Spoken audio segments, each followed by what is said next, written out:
Hello दोस्तों, आज मैं फिर हाजिर हूँ एक नई हॉरर स्टोरी के साथ। तो चलिए शुरू करते हैं।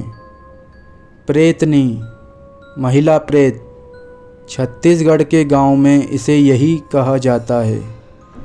मैं भी उसी प्रदेश की कथा के आधार पर इस कहानी को आपके सामने प्रस्तुत कर रहा हूँ।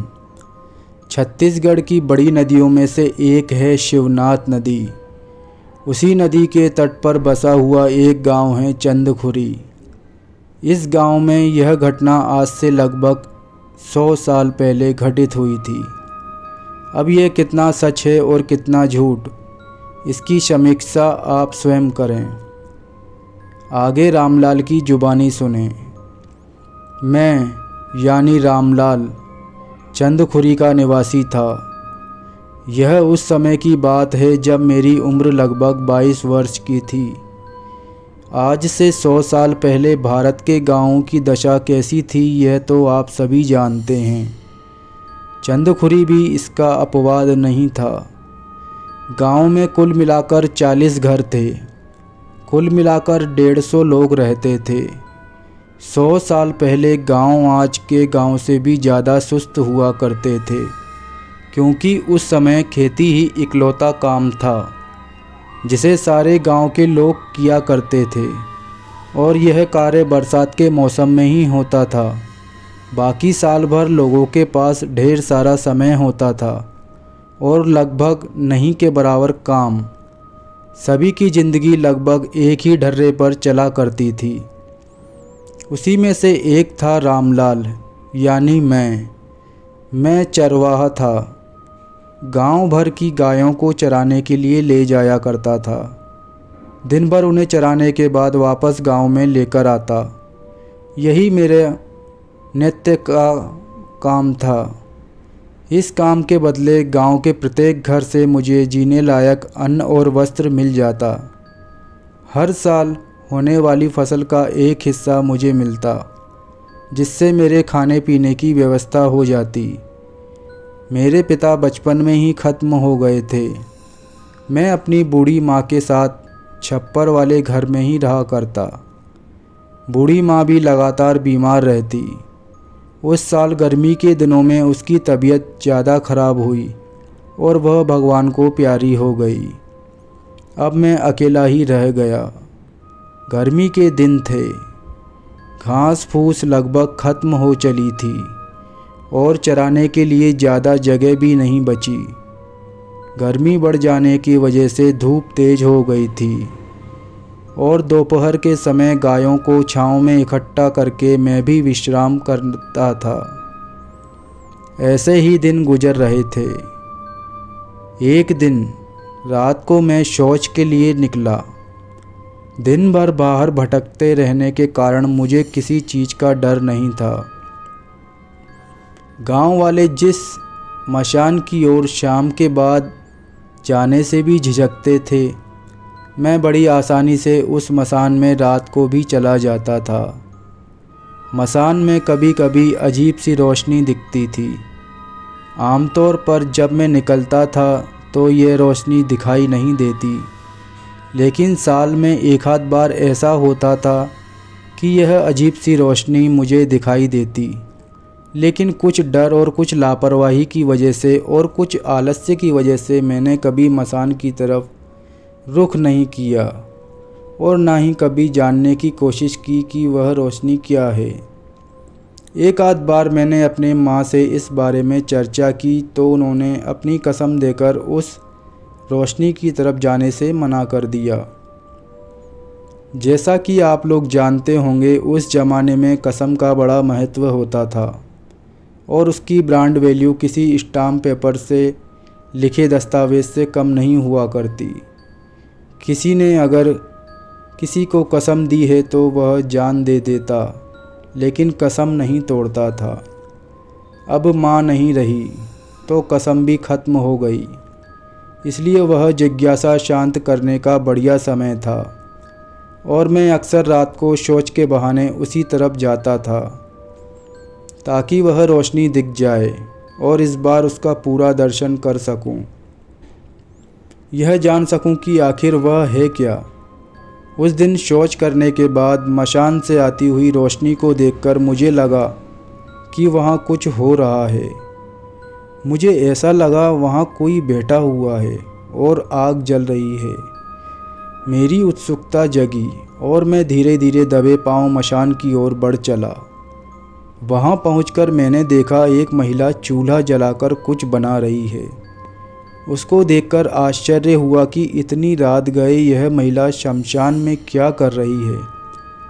फिर मुझे आभास हुआ कि हो ना हो ये महिला प्रेतनी तो नहीं।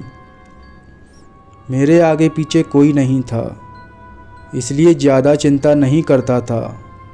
मैंने सोचा कि क्यों ना और करीब से इसे देखा जाए। मुझे इंसानों से डर नहीं लगता, लेकिन भूत प्रेत के नाम से अच्छे अच्छों की हवा निकल जाती है और मैं भी कोई अपवाद नहीं था। इसलिए डरते हुए धीरे धीरे आगे बढ़ा और उनके पास जा पहुंचा। वह एक बेहद सुंदर युवा महिला थी।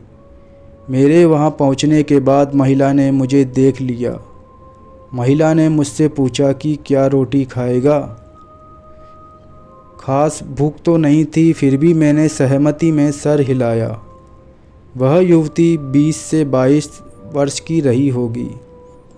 उसने घाघरा चोली पहना हुआ था और ऊपर से सर पर चुनरी ली हुई थी। मैं उसके साथ ही ज़मीन पर बैठ गया। उसने रोटी तथा सब्जी परोसी। मैं बैठकर खाता गया। वैसे मैं खाने के मामले में बड़ा ही शातिर था। जब खाने बैठता तो 4-5 लोगों का खाना अकेला ही खा जाता। इसलिए आमतौर पर लोग मुझे अपने घर पर खाने पर बुलाने से हिचकते थे। माँ के गुजर जाने के बाद काम चलाऊ खाना बनाकर खाना रोज की आदत थी, इसलिए स्वादिष्ट भोजन बहुत प्रिय था। मैं दबाकर रोटियां खाता गया। लगभग 20 रोटी खाने के बाद मेरा पेट भरा। मैंने तृप्ति भरी डकार ली। मेरे बाद वह भोजन करने के लिए बैठ गई। मैंने उससे बात करना चाहा, लेकिन उसने इशारे से मुझे मना कर दिया। उसने भोजन समाप्त किया। हाथ धोने के बाद मुझसे पूछा, क्या तू साथ चलेगा? रोज़ तुझे ऐसे ही खाना खिलाएंगे। भोजन मेरी कमज़ोरी था और जो भोजन उसने मुझे खिलाया था वैसा ही अपनी ज़िंदगी में मैंने ऐसा भोजन कभी नहीं खाया। इसलिए तुरंत मैंने हाँ कर दी। मेरी हामी भरते ही उसने अपनी चुनरी निकाली और मेरे ऊपर डाल दी। चुनरी डालते ही मैं बेहोश हो गया। अगले दिन सुबह जब मेरी आँख खुली, मैंने अपने आप को एक महल जैसे कमरे में पाया। उस कमरे में सुख सुविधा की सारी चीज़ें मौजूद थी। मैं एक बेहद शानदार पलंग पर लेटा हुआ था, जिसमें बहुत खूबसूरत नक्काशी की हुई थी। उस पर सुनहरे रंग की चादर बिछी थी। उस रेशमी चादर को देखकर ऐसा लगता जैसे किसी राजा का बेडरूम हो। मेरे लिए यह किसी स्वप्न जैसा था। मुझे यह समझ नहीं आ रहा था कि वह कहाँ गया। तभी कमरे में वह सुंदर युवती आई। मुझे देखकर वह खिलखिलाकर हंस पड़ी। तुम उठ गए? चलो तुम्हें स्नान कराएं। मैंने पूछने के लिए जैसे ही मुंह खोला, उसने इशारे से मुझे मना कर दिया और मैं चुपचाप उसके पीछे चल पड़ा। उसने आवाज़ लगाई। 2 अधेड़ उम्र के आदमी प्रकट हुए और मुझे स्नानागार तक लेकर गए। मैंने उनसे बात करने की कोशिश की, लेकिन उन्होंने भी इशारे से मुझे मना कर दिया। मैंने भी सोचा कि अपने बाप का क्या जाता है, मज़ा तो ले ही लो, आगे देखते हैं क्या होगा।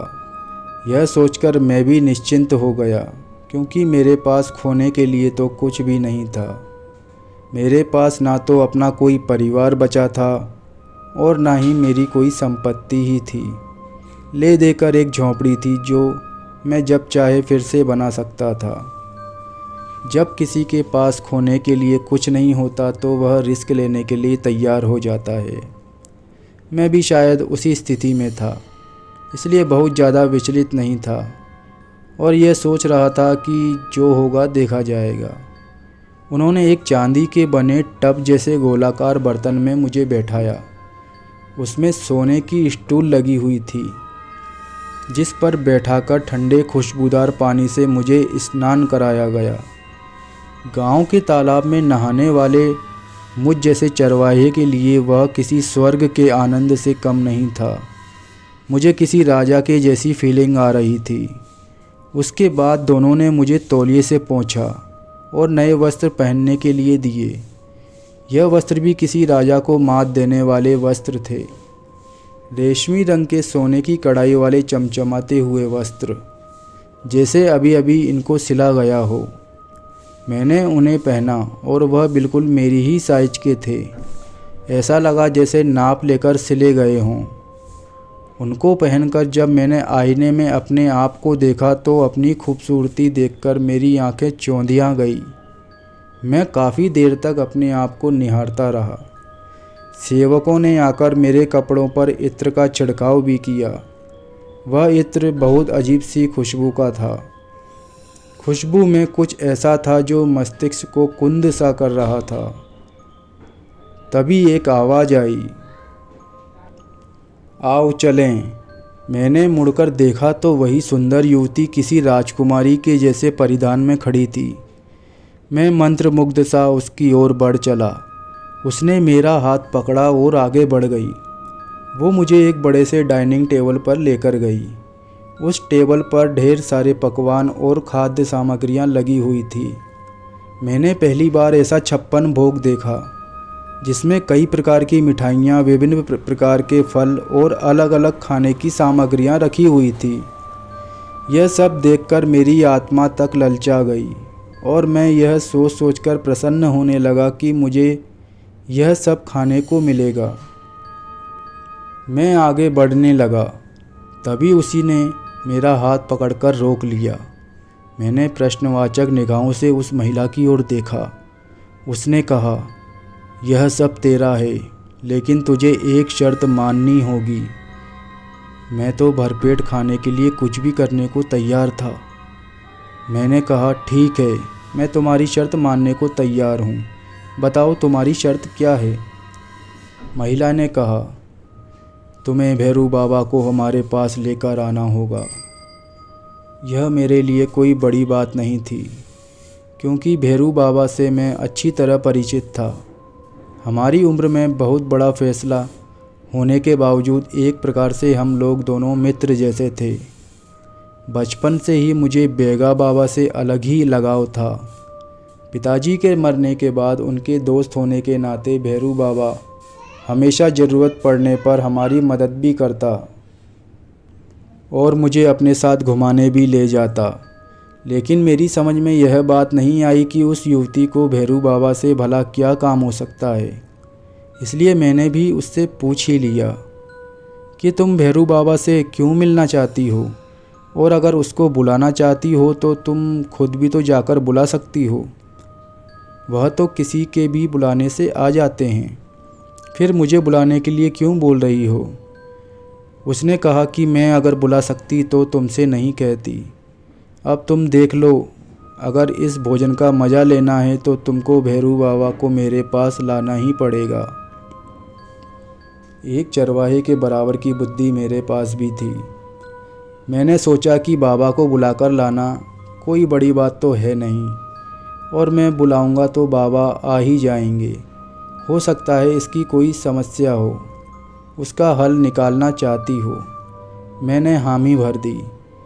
मेरे हामी भरने के बाद फिर उसने आवाज़ दी। तब तक दोनों अधेड़ उम्र के व्यक्ति भी वहाँ पर सेवा के लिए उपस्थित हो चुके थे। मेरे लिए ये बड़ी अजीब सी बात थी, क्योंकि वे दोनों अचानक गायब हो जाते और अचानक से प्रकट हो जाते। खैर, उस समय सामने रखा हुआ भोजन मेरे लिए बहुत मायने रखता था। मैं डाइनिंग टेबल पर बैठकर भोजन पर टूट पड़ा, और जब तक पेट नहीं भर गया मैंने रुकने का नाम ही नहीं लिया।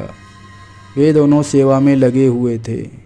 मेरी थाली से जैसे ही पूरी ख़त्म होती तुरंत आ जाती, जैसे ही हलवा ख़त्म होता हलवा आ जाता। जैसे ही सब्जी खत्म होती सब्जी आ जाती। जब मेरा पेट गले तक भर गया तो मैंने संतुष्टि भरी डकार मारी। तब तक मेरे लिए हाथ धोने का पानी आ चुका था। उन लोगों ने मेरा हाथ धुलाया और पोंछने के लिए तौलिया भी दिया। यह सब मेरे लिए किसी स्वर्ग से कम नहीं था। अब जब मेरा पेट भर चुका था तो स्वाभाविक रूप से अगला काम था सोना। मैं मन ही मन सोच रहा था कि अगर सोना के लिए मिल जाए तो मज़ा आ जाता। तभी वह युवती फिर से प्रकट हुई। उसने मुझसे खाने के बारे में पूछा। मैंने कहा, बहुत बढ़िया, ऐसा खाना तो मैंने आज तक नहीं खाया। फिर मैंने पूछा, आप कौन हो? मेरे पूछने पर उसके चेहरे पर अजीब से भाव आ गए। फिर जैसे उसने अपने आप को नियंत्रित किया और बताया कि वह राजनगर की राजकुमारी है। उसे भैरू बाबा से कुछ काम कराना था और वह उसके पास जाना नहीं चाहती थी, इसलिए मेरे माध्यम से भैरू बाबा को बुलाना चाहती थी। मेरे लिए यह जानकारी काफ़ी थी और मैं इस बात के लिए तैयार हो गया कि भैरू बाबा को बुलाऊंगा। वह युवती फिर मुझे शयन कक्ष तक लेकर आ गई। उसने मुझे कक्ष में छोड़ा और चली गई। शानदार बिस्तर सामने था, पेट भरा हुआ था। स्वाभाविक रूप से अगला कदम था सोना, और मैं एक छलांग में बिस्तर के ऊपर था और दूसरे मिनट में निद्रा देवी की गोद में जा चुका था और कमरा मेरे खर्राटों से गूंज रहा था। भरपूर नींद के बाद जब मेरी आँख खुली तो कमरे में संगीत बज रहा था। वही युवती बैठकर वीणा बजा रही थी। वीणा के मधुर स्वर गूंज रहे थे। मुझे संगीत का ज्ञान तो नहीं था, लेकिन उसके संगीत में अजीब सा जादू था। मुझे जागा हुआ देखकर उसने मेरी ओर देखा और मुस्कुराई। तब तक दोनों अधेड़ फिर से प्रकट हो चुके थे। एक के हाथ में पानी का तसला था और दूसरे के हाथ में तौलिया रखा हुआ था। उन्होंने मेरे हाथ धुलवाए। युवती ने फिर से मेरा हाथ पकड़ लिया।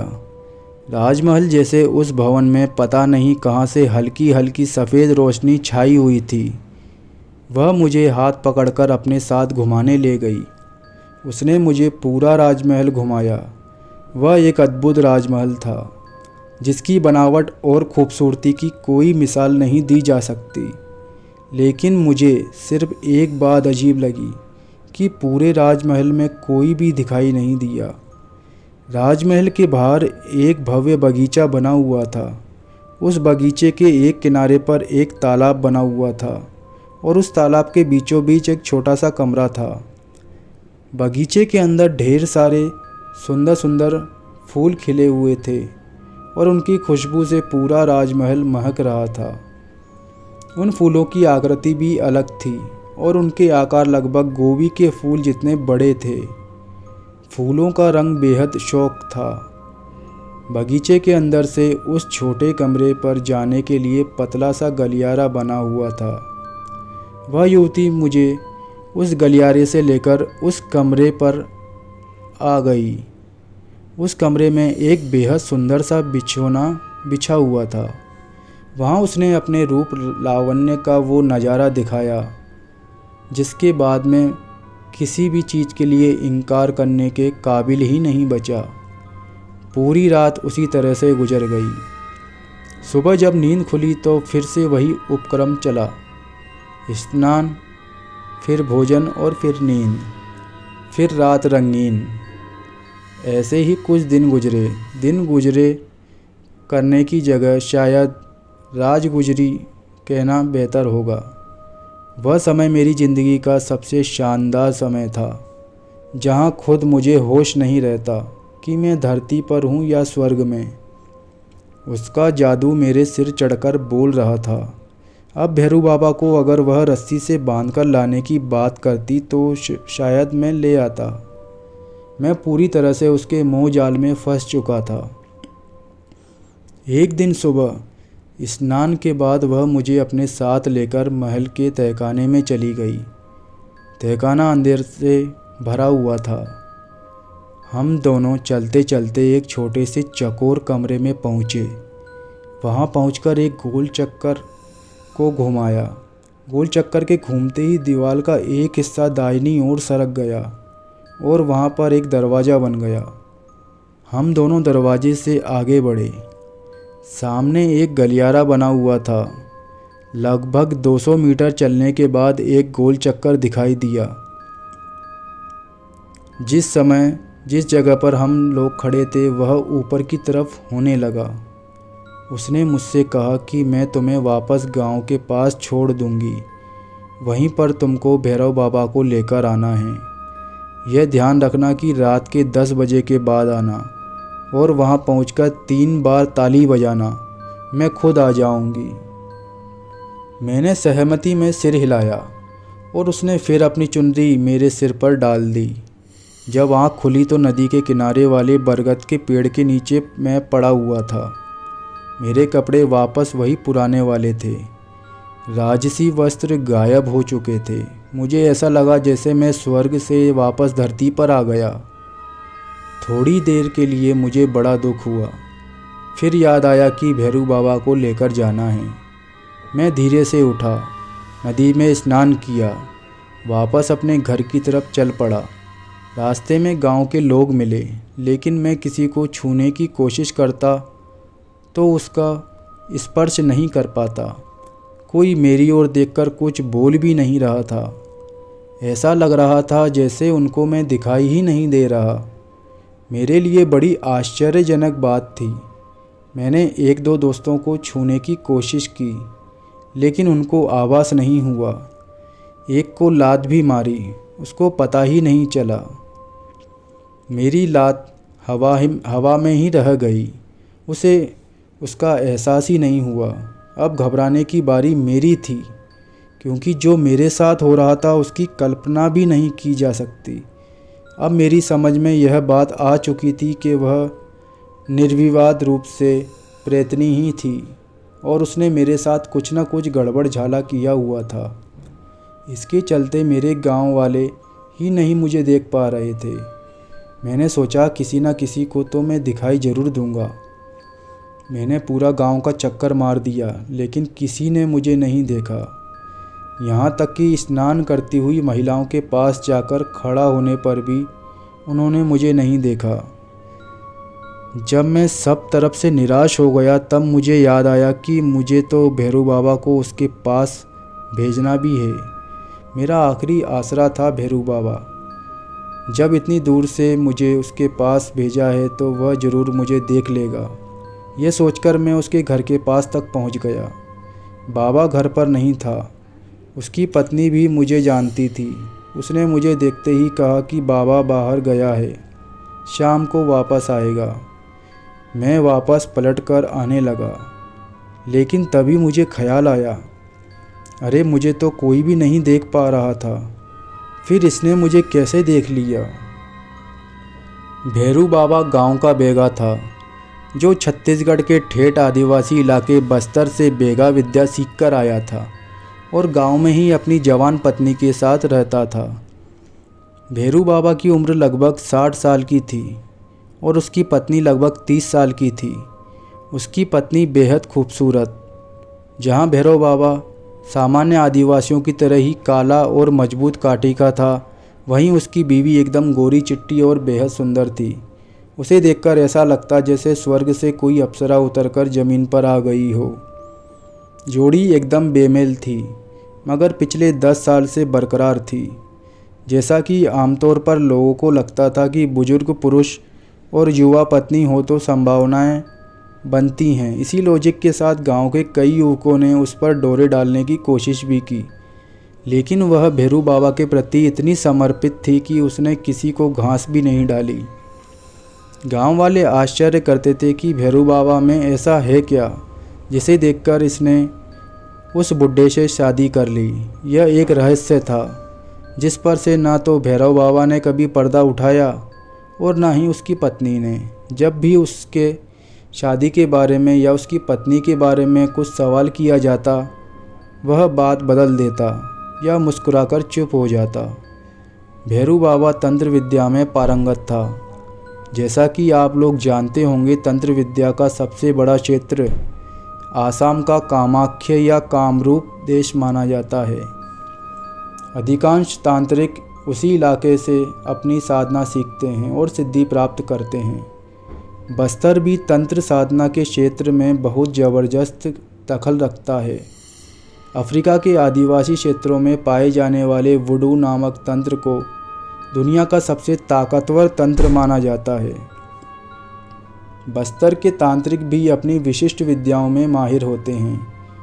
आदिवासी कबीलों में नरबली जैसी परंपराएं भी प्राचीन काल में हुआ करती थी। वहाँ का चामुंडेश्वरी मंदिर विशेष रूप से इसके लिए जाना जाता और भैरव बाबा उसी मंदिर के पास विभिन्न प्रकार की साधनाएं संपन्न करके आया हुआ व्यक्ति था। उसका गुरु उसी मंदिर का पुजारी था। भैरव बाबा को अजीब अजीब सी शक्तियाँ प्राप्त थीं। बच्चे उसे देख लेते तो उसे घेर कर बैठ जाते। भैरव बाबा को बच्चे पसंद थे। वह उनको कहानियाँ सुनाते, बच्चे के साथ खेलते और सब मिलकर कई बार गांव से बाहर भी चले जाते।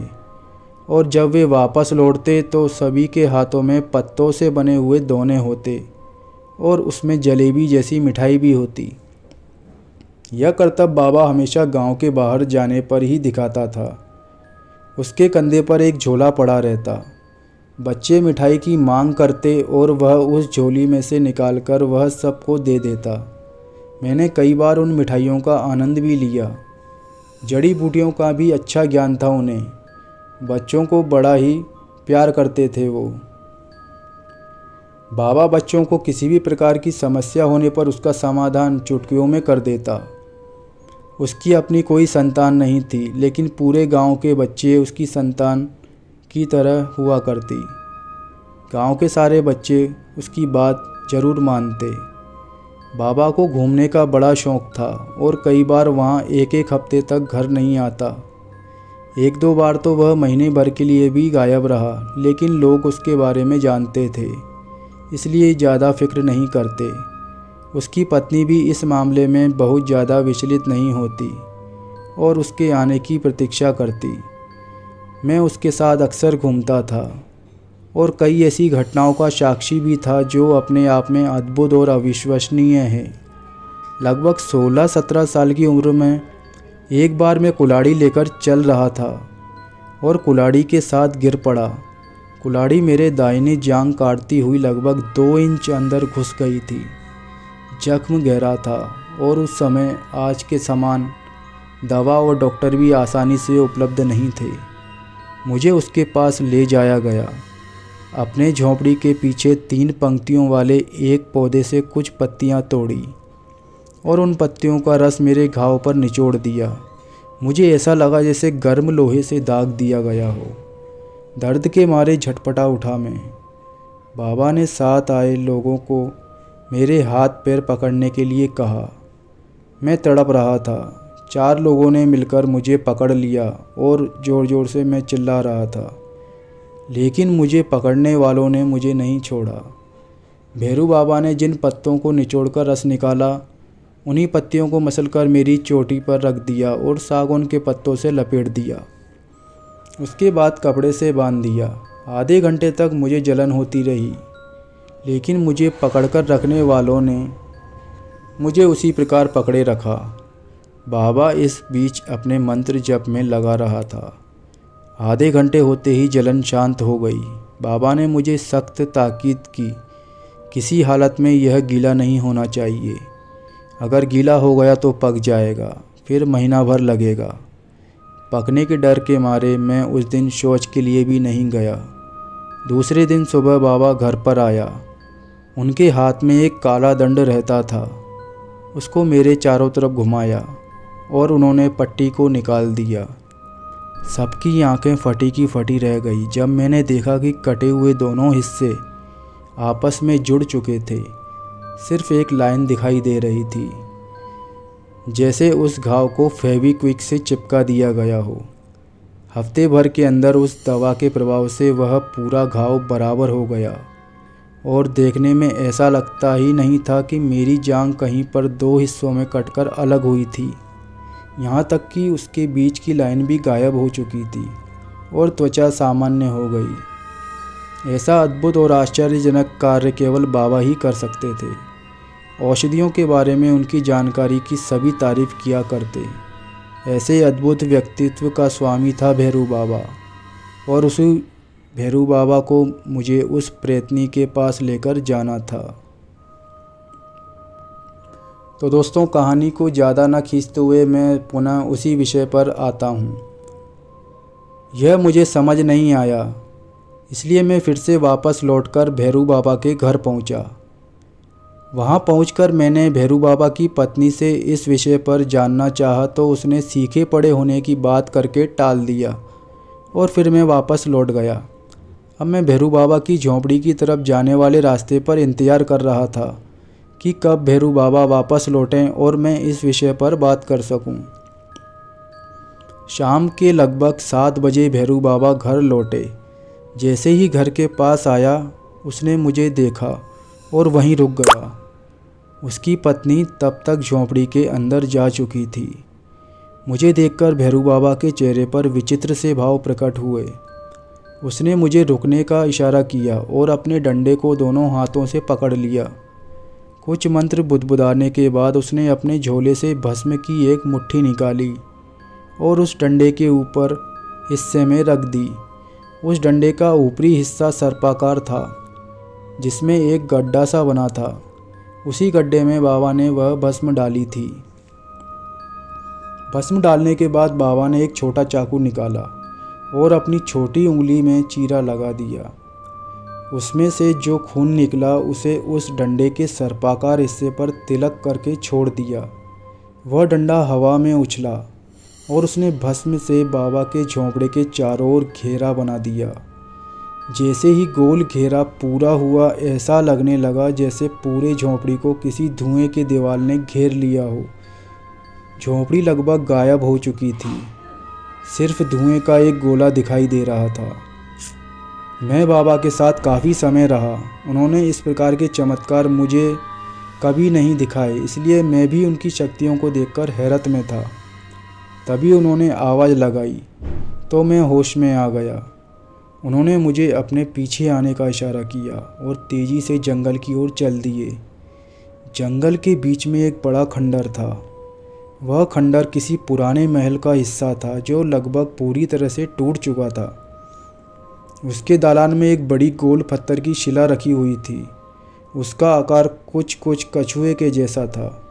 समय के प्रभाव और मौसम की मार ने शायद उसके सिर को गायब कर दिया, इसलिए केवल गोल वाला भाग नज़र आता। मैंने बचपन में कई बार खेलते खेलते जंगल में आने पर इस खंडर को भी देखा था। बाबा के साथ मैं उसी खंडर में पहुंचा। बाबा ने उस खंडर के बाहर खड़े होकर कुछ अजीब सा मंत्र जाप किया। फिर बाबा ने डंडे को उसी प्रकार से ऊपर की तरफ उछाला और वह खंडर भी उस सफ़ेद धुएं में छुपता चला गया। उस समय रात के लगभग 8 बज चुके थे। रात की अंधेरी चादर चारों ओर फैल चुकी थी। बाबा की हरकतों से ऐसा लग रहा था कि वह महल के चप्पे चप्पे से वाकिफ़ हैं। बाबा ने मुझे पीछे आने का इशारा करके उस गोल पत्थर की ओर बढ़ गया। बाबा ने उस पत्थर को झुकाया। जैसे ही पत्थर को झुकाया, ज़मीन के फर्शी पत्थरों में से एक बड़ा पत्थर अपनी जगह से हटने लगा और एक आदमी के जाने लायक रास्ता बन गया। बाबा उसके अंदर चला गया। बाबा के पीछे पीछे मैं भी अंदर चला गया। अंदर घुसने के बाद वह दरवाज़ा बंद हो गया। बाबा ने मशाल को दीवार पर खोस दिया और परेशानी वाली मुद्रा में बैठ गया। मैंने उससे बात करने की कोशिश की। बाबा बोला, रामू, तू कहाँ जाकर फंस गया? बचपन से तुझे कहता था उल्टे सीधे काम मत कर, मगर तेरी समझ में कभी कुछ नहीं आया। अब बिना शरीर के घूम रहा है।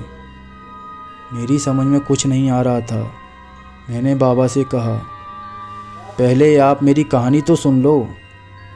बाबा का गुस्सा थोड़ा शांत हुआ और उसने मुझे बताने को कहा। मैंने शुरू से लेकर आखिरी तक पूरी कहानी एक ही सांस में सुना डाली। बाबा की परेशानी पर बल से पड़ गए। उसने कहा, तूने संबंध भी बना लिए, अब तो तू उस प्रेतनी से बच नहीं पाएगा।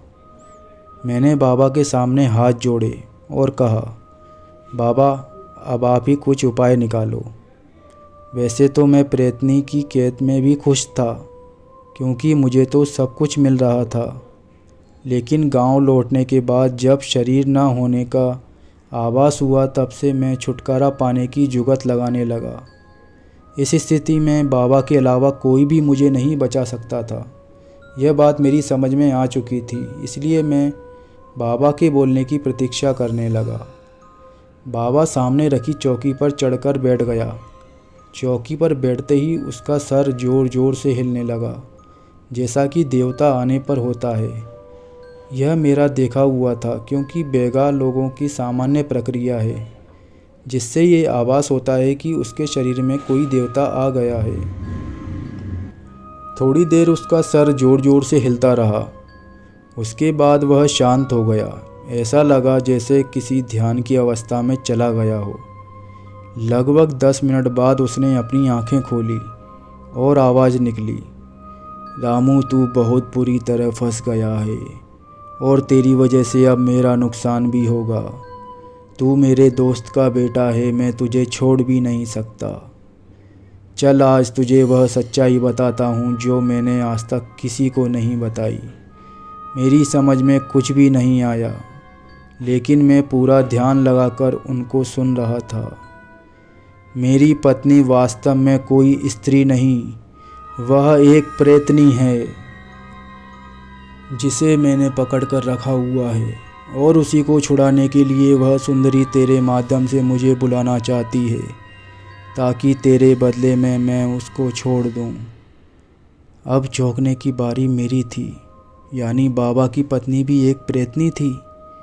वह बिल्कुल सामान्य महिला की तरह ही रहती थी, सारे कामकाज करती, और उसे देखकर मुझे या गांव वालों को किसी को भी कभी यह नहीं लगा कि वह प्रेतनी है। आज बाबा से यह सच जानकर मेरी आंखें फटी की फटी रह गई। अब मुझे समझ आया कि उसने मुझे कैसे देख लिया था और उसके चेहरे पर वह रहस्यमयी मुस्कान क्यों आई थी। बाबा ने मेरा ध्यान भंग किया। अब तू मेरी बात ध्यान से सुन। मुझे तेरे साथ जाना तो पड़ेगा, क्योंकि मैं तुझे इस हालत में नहीं देख सकता। मैं तुझे जो रहस्य बता रहा हूँ, उसके द्वारा 2 चीज़ें हो सकती हैं। या तो वह प्रेतनी भी तेरे साथ रहने लग जाए, या फिर मेरी वाली प्रेतनी भी मुक्त हो जाए। अब हमारे पास कोई रास्ता बचा नहीं है। अगर तू समझदारी से काम लेगा तो वह प्रेतनी तेरे साथ ज़िंदगी भर पत्नी बनकर रहेगी, और अगर तू चूक गया तो तुझे भी अपनी पत्नी के साथ हाथ धोना पड़ेगा। बाबा ने मुझे घूरते हुए पूछा, बोल, क्या तू तैयार है? मेरे पास कुछ बोलने के लिए नहीं था, इसलिए मैंने अपने सिर को हाँ में हिलाया और अपनी सहमति जताई। बाबा ने फिर बोलना चालू किया, रामू, यह बात तू जान ले कि कोई भी प्रेतनी तब तक वश में रहती है जब तक उसका कपड़ा तेरे पास रहेगा। मैंने भी अपनी वाली को बस यही उसकी चुनरी संभाल कर रखी हुई है। इतना बोलकर उन्होंने अपने झोले में से एक चुनरी निकाल कर दिखाई। जब तक ये मेरे पास है तब तक वह मुझे छोड़कर नहीं जा सकती। उसे मनुष्य रूप में ही रहना होगा। जब तक मैं उसे खुद से यह नहीं वापस करूँगा, उसे मनुष्य रूप में ही रहना पड़ेगा और मेरे आदेशों का पालन करना पड़ेगा। रहस्यमयी बात को सुनकर जहाँ मैं सकते में था, वहीं दिल के किसी कोने में सुंदरी को पाने की आस भी जगी थी। बाबा ने कहा, मैं तेरे साथ अगर अभी चला गया तो तुझे यह अवसर नहीं मिलेगा, इसलिए तुझे अभी किसी उपाय से वापस जाना पड़ेगा और कैसे भी करके उसके वस्त्र उठाने पड़ेंगे। मैं तुझे जादुई गोली देता हूँ, वह गोली तू अपने पास रखना। जैसे ही उसकी चुनरी तेरे हाथ लग जाए, इस गोली को अपने मुंह में डाल लेना, मैं तुझे बाहर खींच लूँगा। सावधान रहना, लेकिन इस गोली का पता उसे नहीं चलना चाहिए, और यह तभी संभव है जब तू उसका विश्वास पाले और उसको ऐसी जगह पर छुपाए जहाँ लगातार पानी गिरता हो। मेरी विद्या उसके लोक में केवल 1 पहर तक ही काम करेगी। अगर इस बीच तू उस गोली को नहीं छिपा पाया तो वह जान जाएगी, फिर तेरा अंजाम बहुत बुरा होगा। यह एक और बड़ी मुसीबत थी, लेकिन इसका कोई विकल्प नहीं था। मैंने हाँ में सर हिलाया। बाबा ने बताया कि वह प्रेतनी मुझे इसलिए बुलाना चाहती है ताकि वह अपनी बहन यानी मेरी पत्नी को आज़ाद करा सके। रहस्य पर से पर्दा उठाते हुए उन्होंने बताया कि अगर किसी प्रेतनी का वस्त्र हाथ लग जाए तो वह विवश होकर साथ में रहने लगती है और तब तक साथ रहती है जब तक वह वस्त्र रखने वाला व्यक्ति स्वयं उसे वापस न करे। बाबा ने मुझे एक गोली दी जो जादुई थी, लेकिन उसका असर तभी हो सकता था जब वह किसी ऐसी जगह रखी जाए जहां लगातार पानी गिर रहा हो। साथ ही उसने यह भी बताया कि उसका जादू केवल 1 पहर तक प्रेतनी के लोक में काम करेगा, उसके बाद वह सब कुछ जान जाएगी। इसलिए तुझे 1 पहर से पहले इस गोली को छुपा देना है। वहाँ पहुँचते ही तुझे वह अपनी देह में प्रवेश करा देगी। जैसे वह तुझे देह प्रदान करेगी वह तेरे साथ फिर से संबंध बनाएगी। तब तू जागरूक रहना। अगर होश में रह पाया तो उसका वस्त्र तू हासिल कर पाएगा। इस गोली को मुंह में डाल लेना। गोली को मुंह में डालते ही मैं तुझे वापस इस लोक में खींच लूँगा। मैं भारी असमंजस में था, लेकिन मेरे पास कोई दूसरा रास्ता नहीं था। मेरी अपनी शरीर की कोई अता पता नहीं था। मैं खामोशी से बाबा की तरफ देखता रहा। इतना समझाने के बाद बाबा ने आगे कहा कि तेरी देह से अलग करके वह तुझे सिर्फ 24 घंटे के लिए बाहर रख सकती है। उसके बाद उसे वापस अपने पास बुलाना ही पड़ेगा। अगर वह वापस नहीं बुलाएगी तो तेरी देह मुर्दा हो जाएगी और तू उसके किसी काम का नहीं रहेगा। बाबा के इस रहस्य उद्घाटन से मेरे प्राण मुंह की ओर आने लगे। यानी अगर उसने मुझे वापस नहीं लिया तो मैं निपट गया। 1 हफ्ते के मज़े के बदले में मौत की बड़ी सज़ा। लेकिन सच्चाई मेरे सामने मुंह खोलकर खड़ी थी और मैं उसका सामना करने के लिए मजबूर था। मेरे पास कोई दूसरा रास्ता ही नहीं बचा। वापस जाना ही एकमात्र रास्ता था जिस पर कई संभावना थी। पहला यह कि प्रेतनी के लोक से मैं जिंदा बच जाऊं। दूसरा यह कि प्रेतनी मेरे बस में हो जाए। तीसरा यह कि प्रेतनी मुझे ना मिले लेकिन मैं जिंदा उस लोक से वापस आ जाऊं। आखिरी संभावना यह थी कि भैरू बाबा को अपनी प्रेतनी मेरे बदले में वापस करनी पड़ जाए। सब तरह से विचार करके मैंने जाने का निर्णय ले लिया, लेकिन जाने से पहले मैंने बाबा से पूछा मैं उसे क्या बताऊंगा कि आपको क्या नहीं ले पाया। तो भैरू बाबा ने बताया कि उसे बता देना भैरू बाबा गांव नहीं लौटा, इसलिए मैं वापस लौट आया। मैंने अपने घर को बांध दिया है, इसलिए वह मेरी पत्नी से मानसिक संबंध नहीं बना पाएगी और उसे कुछ जानकारी नहीं होगी। और तेरे आने तक मैं भी इसी तहखाने में रहूँगा। मुझे भी कुछ तैयारी करनी पड़ेगी ताकि तुझे वापस खींच सकूं। कोशिश करना कि तू उसके वस्त्र के साथ ही वापस आए। लेकिन अगर ऐसा नहीं हुआ तो शरीर मिलते ही गोली लेकर मुंह में डाल लेना। मैं तुझे वापस खींच लूँगा। और हाँ, कोई ऐसा व्यवहार मत करना जिससे उसको तुझ पर शक हो जाए। जैसे ही अंदर पहुँचेगा जल्दी से जल्दी गोली को पानी वाली जगह पर छुपा देना। याद रखना 1 पहर के बाद वह गोली के बारे में सब कुछ जान जाएगी। मैं वापस जाने के लिए तैयार होने लगा। तभी बाबा ने मुझे एक झापड़ मारा।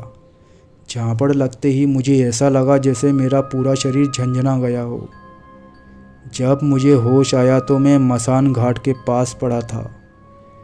रात लगभग आधी हो चुकी थी, क्योंकि चांद आसमान में आधी दूरी पार करने ही वाला था।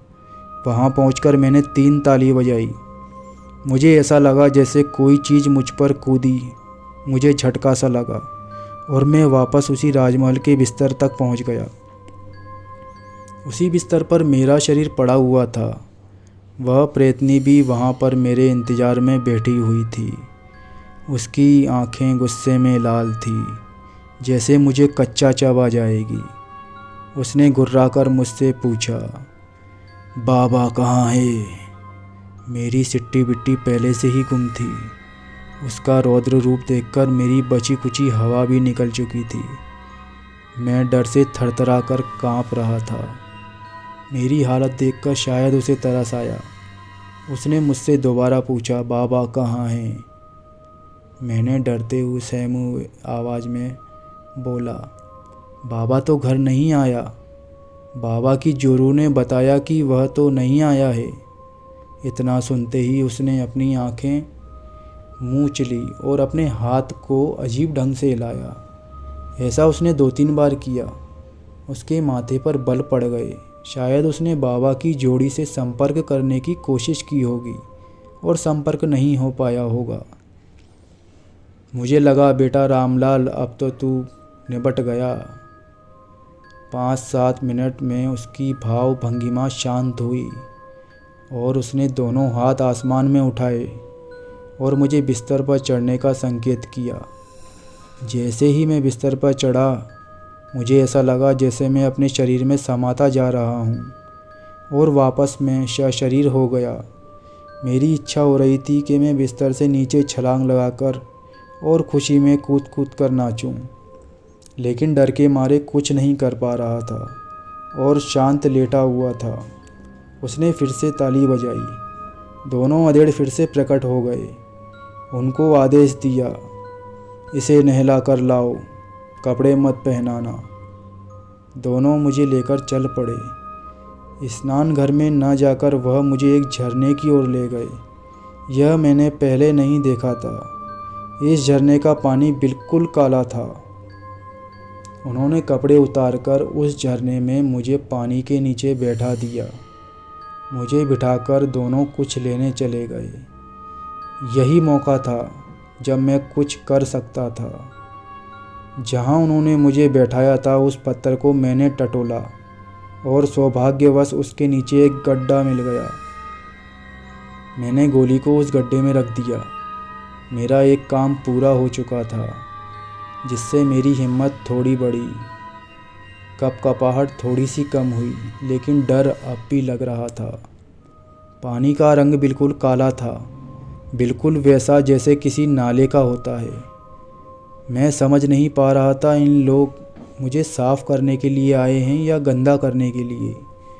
डर के मारे मेरे मुंह से बोल भी नहीं फूट रहे थे। जो हो रहा है होने दो, सोचकर मैं बैठा रहा। थोड़ी देर बाद वह दोनों वापस चले गए। उनके हाथ में गहरे नीले रंग का कोई लेप था और एक धूपदान था। लेप उन्होंने मेरे अंग पर लगा दिया और उसके बाद धूप का धुआं मेरे शरीर के सभी हिस्सों पर लगाने लगे। जैसे जैसे धुआं शरीर में लगता गया, ऐसा लग रहा था जैसे शरीर में ताकत बढ़ रही हो। लगभग 10 मिनट उन्होंने ऐसा किया। मुझे ऐसा लगा जैसे मैं बहुत बड़ा पहलवान हो गया हूँ। शरीर के अंग अंग में ताकत फूट रही थी। मैंने इधर उधर देखा और धीरे से उनसे पूछा, यहाँ से निकलने का कोई उपाय नहीं है क्या?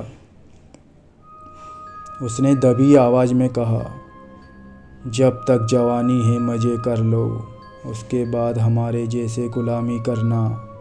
जो यहाँ आ गया यहीं मर गया। यहाँ से निकलने का कोई रास्ता नहीं है। जब तक ये प्रेतनी किसी के बस में नहीं हो जाएगी, तब तक हम ऐसे ही गुलाम रहेंगे। बात बदलने उनसे पूछा कि पिछली बार तो तुम लोगों ने साफ़ पानी से नहलाया था, इस बार काले पानी से नहला रहे हो। उन्होंने बताया कि जो भी इस लोक से बाहर जाता है, उसके वापस आने पर इसी पानी से स्नान कराया जाता है, ताकि उसकी ताकत बढ़ जाए और प्रेतनी को खुश कर सके। वे दोनों मुझे निर्वस्त्र अवस्था में ही लेकर आगे बढ़े। मैं थोड़ा सावधान था और रास्ते का ध्यान रखने की कोशिश कर रहा था। क्योंकि मुझे अपना काम पूरा करने के बाद वापस इसी जगह लौटना था। इसलिए मैं बीच बीच में रुककर कुछ चीज़ों को निहारने लगता ताकि वह मेरी याददाश्त में बनी रहे।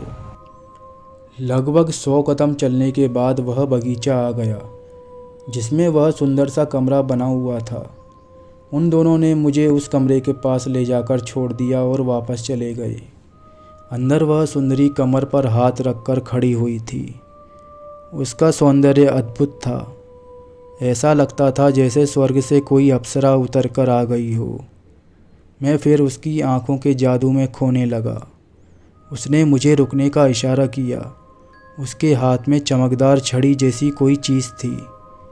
छड़ी से उसने मेरे हर अंग को स्पर्श किया, जैसे टेस्ट कर रही हो कि कुछ गड़बड़ तो नहीं है।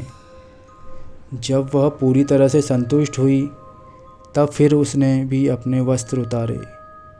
मेरी नज़र उसकी चुनरी पर थी जो मेरा लक्ष्य थी।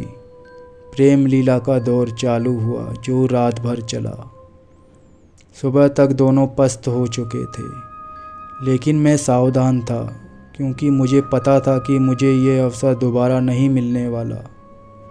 मैं अपनी जगह से उठा। मेरे उठते ही उसकी आंखें भी खुल गई। मैंने अंगड़ाई ली और कमरे के दरवाजे तक गया और बाहर तालाब के पास पैर डालकर बैठ गया। मेरा ऐसा करते ही शायद वह निश्चिंत हो गई और पलटकर सो गई। कुछ देर बाद फिर उठा और कमरे में आया। उसने फिर आँख खोलकर देखा। मैं उसकी बगल में लेट गया। वह फिर से निश्चिंत होकर सो गई। उसकी चुनरी पलंग के पास नीचे पड़ी हुई थी। मैं हाथ बढ़ाकर उसे उठा सकता था, लेकिन दिक्कत तो ये थी कि मैं खुद निर्वस्त्र था और उसे छुपाने लायक कोई जगह भी नहीं थी। तभी मुझे कमरे के बाहर वह अधेड़ व्यक्ति दिखाई दिया। उसने अपने हाथ में रखी हुई गोली मुझे दिखाई। अरे ये तो वही है जो मैंने छुपाई थी। मेरे दिमाग को झटका लगा। अवसर मेरे पास था। मैंने एक झटके से ज़मीन से चुनरी उठाई और उस व्यक्ति की ओर दौड़ा। अभी मैं कमरे के बाहर भी नहीं निकल पाया था कि सुंदरी की दहाड़ गूंजी। ठहर जा वहीं, नहीं तो भस्म कर डालूंगी। उस अधेड़ व्यक्ति ने गोली मेरी तरफ उछाल दी। मैंने उसे हवा में कैच किया और सीधे मुंह में डाल लिया। सुंदरी को विश्वास नहीं हुआ कि उसी के आदमी ने उसे धोखा दिया। उसकी आंखों से आग की लपट निकल रही थी और वह आदमी स्वाहा हो गया। लेकिन तब तक गोली काम कर चुकी थी और मैं वहां से गायब हो चुका था। गायब होने के बाद मैं सीधा खंडर में बाबा जी के सामने प्रकट हुआ। बाबा जी अपनी पूजा में लीन थे। उनके सामने हवन कुंड धधक रहा था और कुछ अजीब अजीब सी चीज़ें सामने रखी हुई थी। जिनमें से वे हवन कर रहे थे खुशबू फैली हुई थी। उनके सामने 2 आसन बिछे हुए थे, जिसमें एक था भैंस का चमड़े का, दूसरा गधे के चमड़े का बना था। बाबा ने मुझे भैंस के चमड़े वाले आसन पर बैठने का इशारा किया। मैंने उन्हें चुनरी दिखाई। मैं अब भी निर्वस्त्र था। बाबा ने मुझे उस चुनरी को अपनी कमर में लपेटकर बैठने का आदेश दिया। मैंने उसे लुंगी की तरह लपेट लिया और आसन पर बैठ गया। बाबा का मंत्र जाप चालू था और बीच बीच में वह बाजू में रखी हुई सामग्री आग में डालते जा रहे थे। लगभग आधे घंटे तक अपनी कार्रवाई करने के बाद बाबा ने विश्राम दिया और मेरी ओर देखकर मुस्कुराए। रामू, तेरी तो निकल पड़ी। अब तू चुपचाप अपने घर जा। यह दूसरी धोती पहन ले, लेकिन चुनरी को किसी को हाथ मत लगाने देना। एक बात और, इसे धोने की गलती भी मत करना। उसकी और तेरी देह गंध इससे मिट जाएगी और वह मुक्त हो जाएगी। इसे छुपा कर रखना। कितना भी नाज नखरा दिखाए, भूल कर भी उसे मत बताना। जिस दिन तूने उसे बता दिया या तूने कपड़ा उसे दे दिया, वह वापस अपने लोक चली जाएगी। मेरे मन में लड्डू फूट रहे थे, क्योंकि गांव वालों की नज़र में मैं एक मामूली चरवाहा ही था। लेकिन अब गांव की सबसे सुंदर औरत मेरी बीवी बनने वाली थी। सुंदरी की टक्कर की कोई औरत गांव में नहीं थी। भेरू बाबा की पत्नी भी सुंदरी की तुलना में गुन्नी सी ही बैठती थी। मैं सोच सोचकर गर्व से फूला नहीं समा रहा था, लेकिन मेरी समझ में नहीं आ रहा था कि वह मेरे पास आएगी कैसे। बाबा ने मेरे मन की बात शायद समझ गए थे। उन्होंने कहा, तू चिंता मत कर, घर पहुंच, वह अपने आप तेरे को ढूंढते हुए आएगी। बाबा की बात सुनकर मुझे यकीन तो नहीं हुआ, लेकिन अब तक जो हो रहा था वह भी यकीन करने लायक नहीं था। मैं वापस लौटने के लिए तैयार हो रहा था। धोती पहनने के बाद मैंने उस चुनरी को कसकर अपनी कलाई पर बांध लिया और अपने घर की ओर जाने के लिए बाबा की ओर देखा। बाबा ने मुझे अपने पास बुलाया। जब मैं उनके पास पहुंचा, उन्होंने अपने जादुई डंडे को मेरी पीठ पर 2 बार लगाया और मेरे सर पर हाथ रखकर आशीर्वाद दिया। डंडा मेरे सामने सामने हवा में चलने लगा। बाबा ने मुझे उसके पीछे पीछे जाने का इशारा किया। मैं डंडे के पीछे हो गया। डंडा मध्यम गति से हवा में आगे बढ़ रहा था और मैं उसके पीछे पीछे चल रहा था। जिन सीढ़ियों में से मैं नीचे उतरा था, उसी सीढ़ियों से वापस ऊपर चढ़कर मैं महल के बाहर आ गया। मुझे बाहर निकाल कर डंडा फिर से तहखाने में बाबा के पास चला गया। मैं कुछ देर वहाँ खड़ा रहा, फिर वापस अपने गांव की ओर चल पड़ा। लगभग आधी दूरी तय करने पर मुझे अपने मित्र कलुआ इमली के पेड़ पर बैठा हुआ मिला। उसने मुझे आवाज़ लगाई, ए रामू, तू कहाँ चला गया था? इतना सुनते ही मेरे प्राणों में प्राण आ गए। अब मैं सामान्य आदमी बन चुका हूँ और दूसरे लोग मुझे देख पा रहे हैं। कलुआ पेड़ से उतरकर मेरे पास आया और उसने मुझे अपने गले लगाया। यह पूछा कि पिछले 15 दिन से तू कहाँ गायब था। अब मैं उसे क्या बताता। मैंने कहानी बनाई कि दूसरे गांव गया था, वहाँ समय लग गया, इसलिए नहीं आ पाया। अपने गांव वालों को भी यही कहानी सुनाई। इस प्रकार गांव वालों से मिलते जुलते मैं अपने घर पहुंचा। अपनी चारपाई पर फैलकर सोने का मज़ा दुनिया की किसी दूसरी चीज़ में नहीं है। यह मुझे उस दिन पूरी तरह समझ आ गया। मैं अपनी चारपाई पर फैल गया और न जाने कब नींद लग गई और मैं सो गया। चुनरी अभी मेरे हाथ पर बंधी हुई थी। खाने की खुशबू से मेरी नींद में खलल पड़ा। जैसा कि आप लोग जानते हैं, खाना मेरा सबसे बड़ा शौक़ था। तो जैसे ही खाने की खुशबू आई, मेरी नींद खुल गई। मैं उठकर रसोई की ओर गया। खुशबू वहीं से आ रही थी। वहाँ सुंदरी एक थाली में रोटी बनाकर रखती जा रही थी। वह दृश्य आज भी मैं याद करता हूँ तो मेरे सामने आ जाता है। उसने बड़े प्रेम से मुझे भोजन कराया और फिर रात आई। रात की बात हुई।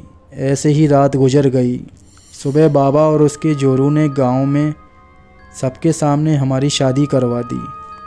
बाबा की जोरू ने सुंदरी को अपनी चचेरी बहन बताया और कुछ अजीब से गांव का नाम बताया। कुल मिलाकर उस हिसाब से गांव वालों ने स्वीकार कर लिया कि मैं और सुंदरी पति पत्नी हैं।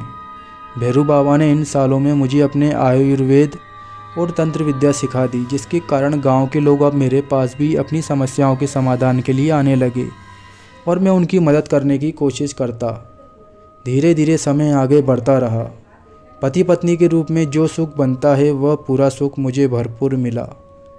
रात होने के बाद जब गांव सो जाता तो मेरी कुटिया राजमहल बन जाती और उसके बाद सुंदरी और मेरी लीलाएं प्रारंभ हो जाती।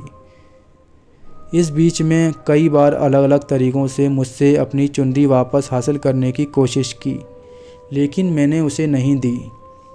चुनरी ना देने पर वह गुस्सा ज़रूर हो जाती, लेकिन बाद में खुद ही मान जाती। धीरे धीरे उसने चुनरी की बात करना छोड़ दिया और बात हो गई जैसी हो गई। लेकिन 5 साल बाद सुंदरी ने अपने पहले बच्चे को जन्म दिया। हमने उसका नाम भोला रखा। दूसरे साल एक और बेटा पैदा हुआ जिसका नाम चंदन रखा।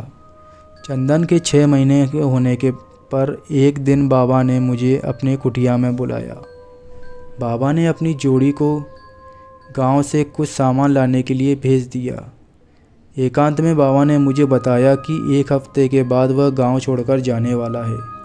यह मेरे लिए बहुत दुख की बात थी, क्योंकि बाबा के रहने से मुझे अनाथ होने का एहसास नहीं होता था। खैर 1 हफ्ते के बाद बाबा गांव छोड़कर चला गया। उसने सरपंच को बता दिया कि उसकी सारी चीज़ें अब मेरी होंगी। सरपंच ने अगले दिन मुझे गांव के सामने बुलाकर यह सारी बातें कह दी। ऐसे ही धीरे धीरे समय बीतता गया। बाबा के पास ज़मीन थी और गाय बैल की जोड़ी भी थी, तो अब मैं चरवाहे से किसान बन चुका था।